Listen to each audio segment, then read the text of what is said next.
what's up and welcome to my channel. My name is Emrose and I do a lot of stuff. And today I am talking about my system for tracking the time I spend doing all those different things. So I'm a writer and artist. I do freelance work. I have a multitude of different creative projects in both my novel writing, my journaling, this YouTube channel, for example. And in doing all this, there's one app that has become absolutely essential to my life. I can't believe how dependent I am on this app. And so today I will be reviewing it. The app is called Toggl or Toggl Track. And I found out about it a few months ago from Amanda on the channel Swell Entertainment. She gave it a try because she's also, in the sort of self-employed type realm, and it seemed like it would solve a lot of the problems that I was having and maybe provide some interesting insights into how I could better pace myself and how I could form my creative life in, potentially a healthier way. I've been so pleased so far, and I've had some really interesting realizations about the way I work and, in fact, some progress in changing some really important mindsets through using this app. So I'll get to those at the end, but first, let me give you a thorough review of what Toggl is, how it works, and what I like about it so much. Toggl is a free time tracking app that specifically is targeted toward like the freelancer type or the self-employed people who are basically tracking their billable hours. When you open the app, there is a little line at the bottom where you can put in a project that you are working on at the moment, and you simply press a little timer and it starts ticking. And then you can use your phone while that timer is on. It's going on in the background, and then when you're ready to stop on that project or task, you just press the stop button. Simple as that. Now within the app, you have the option to make your own categories. So I'll show you a few of the ones that I have. As a freelancer, I have a big category that is just client work. And so that way I can tell how many hours per week I spend doing those projects. And every time I set my timer to start doing my client work, I can also make a sort of smaller note, like a subdivision of that category to know exactly what I'm working on. So if I'm doing a newsletter, I can type that note in. If I'm doing, this social media series, that's that. That's personally how I use it. And then my other categories are my creative life. So I have one for YouTube, I have writing, I have art, and then I do keep track of my sort of illness admin. I have a chronic illness, so I do track the number of hours I'm putting toward appointments or phone calls or other management per week. That's just kind of for me. I got really curious about how much time I was spending on these things, so I decided to track it. Toggl ended up being a great way to do it. And I also track my personal admin time. All these categories have their own color, and what is so wonderful to me, I'm very motivated by this little pie chart option. You can select a range of time. The default is like the past week. Better way to say that is the default is the current week period from Monday to Sunday, and the little pie chart of colors breaks down how much time you're spending within each category. I'll show you some examples. Below the pie chart, it also gives you a percentage breakdown with the number of hours per category. What I love about this system is that it's just so simple. It's pretty no frills. You just type in which category and press the timer, and it's going, and it's capturing every second of that time that you're working. Whereas before I started using this, I was kind of looking back through my day and estimating how much time I had spent on things, which can be kind of a mentally taxing process. This really alleviates that. The app recently introduced a built-in Pomodoro feature so that you can time a work block and then a rest and go through the whole Pomodoro. I don't personally use this very much, but I do think it's super convenient so that you're not setting timers outside and then recording it as well in the app. If that is something that you use in your workflow, it is built in to this app, which is very cool. You can also set this up so that at the end of the week, Toggl will email you a report of all of your time entries that week, which is very useful for me for filling out my invoices, just having that right in my inbox, seeing the full breakdown. And that email will also show you the little notes that you can input for each time category. I always like it when those emails hit my inbox at the end of the week. I think it's kind of just a nice moment to reflect on how I spent my time. That's one thing this app has really enabled me to do. I always love seeing those emails come in at the end of the week so I can just take like 30 seconds to reflect on how I spent my time that week, what was really consuming a lot of my energy, maybe areas where I intended to spend a little bit more time but didn't quite get to. It's just a nice pause, and all of the data is there for you. You don't have to go backwards and reconstruct it through a planner or a time blocking system or anything like that. There are a few other features to this app. There's a section where you can see the day broken down in more of a calendar format, and you can link this up to your Google Calendar or like your calendar on your phone. So if you have any meetings in there, it will automatically put them into the app. I wish I could make this work for me. Unfortunately, my calendars are always more of a mess. So I always just kind of put my meetings in manually with a meeting subcategory for my client work. When I started using this app last year, there was a feature that is now paid, and it was amazing. It was this tag for billable time. Any project that you did, you could press a little like toggle on off button for whether those were billable hours, and then the app would actually like calculate your number of billable hours that week. You could put your rate in, like all of that. Super good. It's a paid option now. It may be worth it for you if you do a lot of complicated stuff with like different rates in your freelance work. I could see that being really useful. The way I've worked around it is just by making my own category for that client work and doing the math myself, which is fine. Not too complicated for me. I've talked about how easy it is to use the timer feature in the moment, but what happens if you forget to track something? Well, you can super easily do that too. If you input a category, you can swipe up on that time entry and simply put the hours back to the correct range of time where that work occurred. You can even put it on past days. It'll let you go back forever and set that range of time.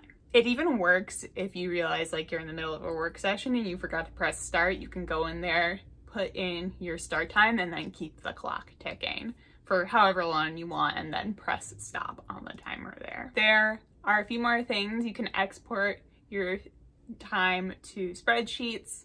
There are even desktop and web versions of this as well. I find it super easy just to use my phone personally. So why do I love Toggl so much?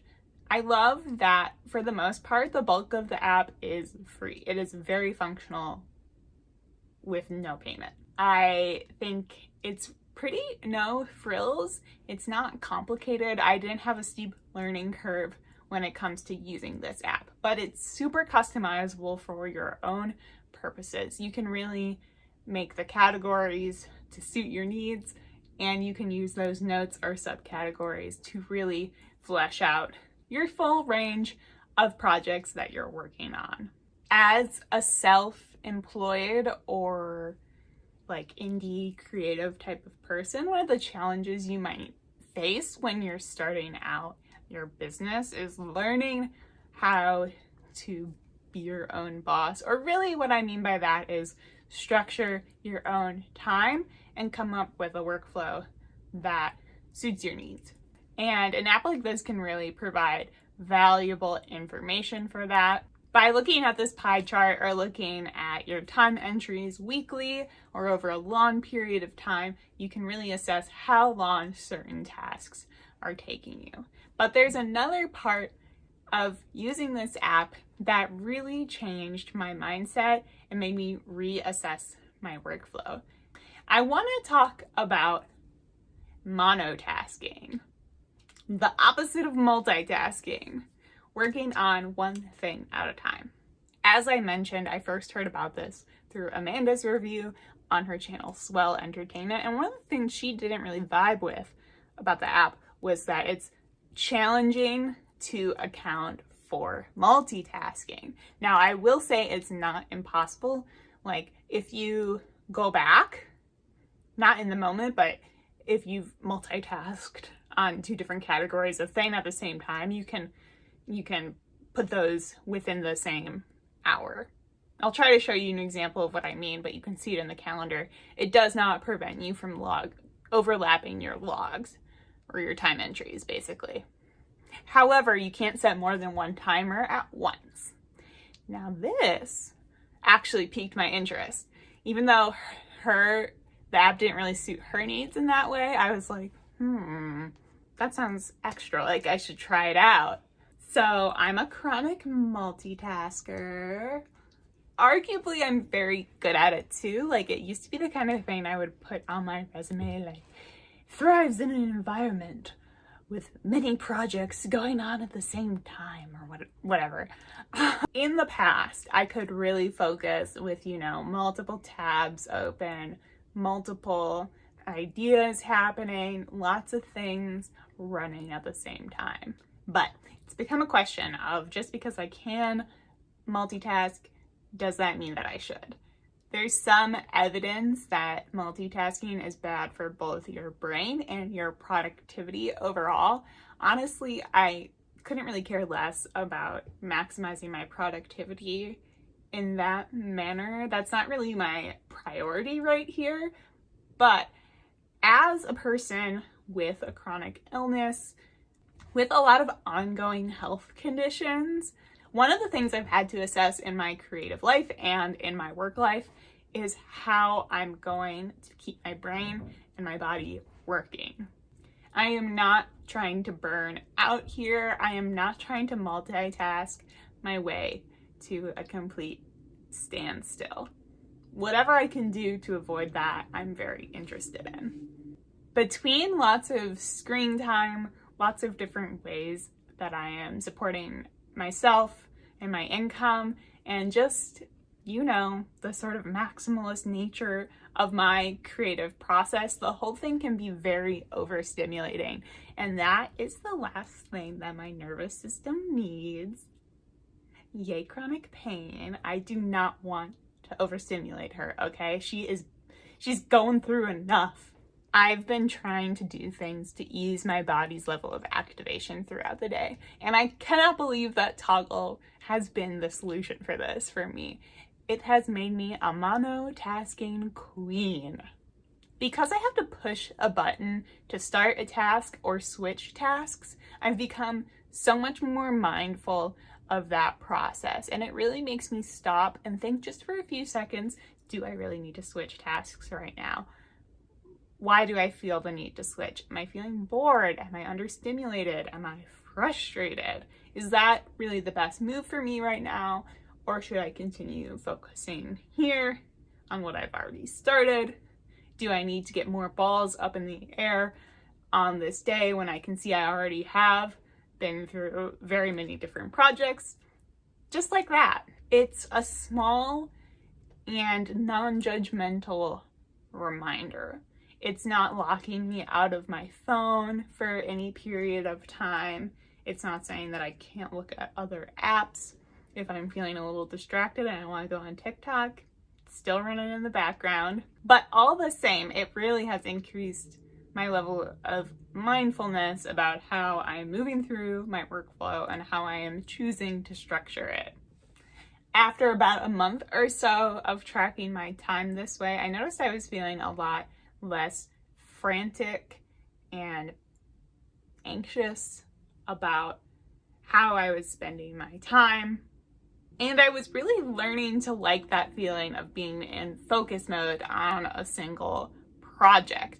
I realized that being a multitasker wasn't this unchangeable aspect of my personality. I could change that. I could change the way I worked, and I could find a little bit more slowness. I could find a little bit more steadiness, a little bit more focus, just by prompting myself to do a bit more monotasking and record it through this way. I highly recommend to try this out if you're at all feeling overwhelmed about how you're structuring your workflow. I think it is great for self-employed folks, like I said, but it does have, broader appeal for anybody who has some degree of control over how they spend their time at work and out of work too. Yeah, I'm not tracking 24 hours a day. I'm mostly focused on tracking my client work and my writing time because that is really, really useful information for me. I'm not counting chores unless it's like a grand escapade or task I need to do and I want to know how long it takes me. I'm not tracking personal time spent with friends or family, stuff like that. I don't really feel like I need to get that granular, but when it comes to the projects that I am really dedicated to in terms of developing my craft or making money, that is going in here. Have you tried Toggl? Have you heard of it before? What about other time tracking or productivity apps that you use or that you've heard of? I love trying things out, although I'm very, very dedicated to this system, like I said. But let me know what works best for you. And how about monotasking? Have you ever thought about that approach in your life? Are you a multitasker like my natural instincts tend to lean? Do you like that, or would you like to change that up a little bit? If you'd like to see more from me and this channel, please give this video a like and subscribe down below. If you really want to keep track of me, you can hit that notification bell and you will get alerts every time I post. I make videos about creative health, my art life, and my writing life. Those include some studio vlogs, some chatty and crafty videos, all kinds of stuff. And I post about 3 to 4 times a month. That's it for me. Until next time, this is Rose. Thanks so much. Bye!